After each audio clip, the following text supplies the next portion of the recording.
ಎಲ್ಲರಿಗೂ ನಮಸ್ಕಾರ. ನಿಮ್ಮ ಜಾತಕದಲ್ಲಿ ನೀವು ಯಾವ ನಾಮಯೋಗದಲ್ಲಿ ಹುಟ್ಟಿದ್ದೀರಾ ಅಂತ ನೋಡ್ಕೊಳ್ಳಿ. ನೀವೇನಾದರೂ ಪ್ರೀತಿ ನಾಮಯೋಗದಲ್ಲಿ ಹುಟ್ಟಿದ್ದೀರಾ ಅಂತ ನೋಡಿ.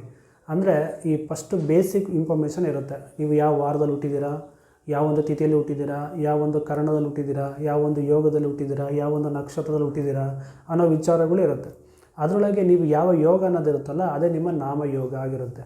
ನೀವೇನಾದರೂ ಪ್ರೀತಿ ಅನ್ನೋ ನಾಮಯೋಗದಲ್ಲಿ ನೀವು ಹುಟ್ಟಿದರೆ ನಿಮ್ಮ ಸ್ವಭಾವ ಬಂದು ನೀವು ಎಲ್ಲರಿಗೂ ಪ್ರೀತಿನ ಕೊಡ್ತೀರ. ಅದೇ ರೀತಿ ಎಲ್ಲರಿಂದನೂ ಪ್ರೀತಿನ ಬಯಸ್ತೀರ. ನೀವು ಯಾರಿಗೋ ಒಬ್ಬರಿಗೆ ಪ್ರೀತಿ ಮಾಡ್ತಿದ್ರು ಕೂಡ ಅವರಿಂದ ತುಂಬ ನೀವು ಪ್ರೀತಿನ ಬಯಸ್ತೀರ. ಅದೇ ರೀತಿ ನೀವು ಕೂಡ ಪ್ರೀತಿನ ಕೊಡ್ತೀರ. ಈ ರೀತಿ ಈ ಪ್ರೀತಿ ನಾಮಯೋಗದಲ್ಲಿ ಹುಟ್ಟಿರೋರು ಎಲ್ಲರ ಜೊತೆಗೂ ಚೆನ್ನಾಗಿರ್ತಾರೆ.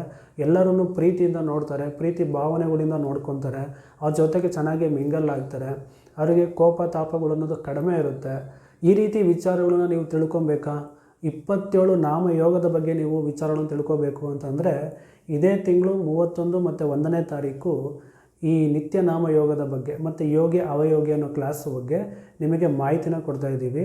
ಯಾರು ಬೇಕಾದರೂ ಈ ತರಗತಿಗೆ ಜಾಯ್ನ್ ಆಗ್ಬೋದು. ಈ ತರಗತಿಗೆ ಸಂಬಂಧಪಟ್ಟಂಥ ವಿಚಾರಗಳು ನೀವು ತಿಳ್ಕೊಬೇಕು ಅಂತಂದರೆ ಕೆಳಗಡೆ ತೋರಿಸಿರೋಂಥ ನಂಬರ್ಗೆ ಕರೆ ಮಾಡಿ ಅಥವಾ ವಾಟ್ಸಪ್ ಮಾಡಿ ನೀವು ಈ ತರಗತಿಗೆ ಜಾಯ್ನ್ ಆಗ್ಬೋದು ಅಂತ ಹೇಳ್ತಾ ಈ ವಿಡಿಯೋಲಿ ಮುಗಿಸ್ತಾ ಇದ್ದೀನಿ. ಎಲ್ಲರಿಗೂ ಧನ್ಯವಾದಗಳು.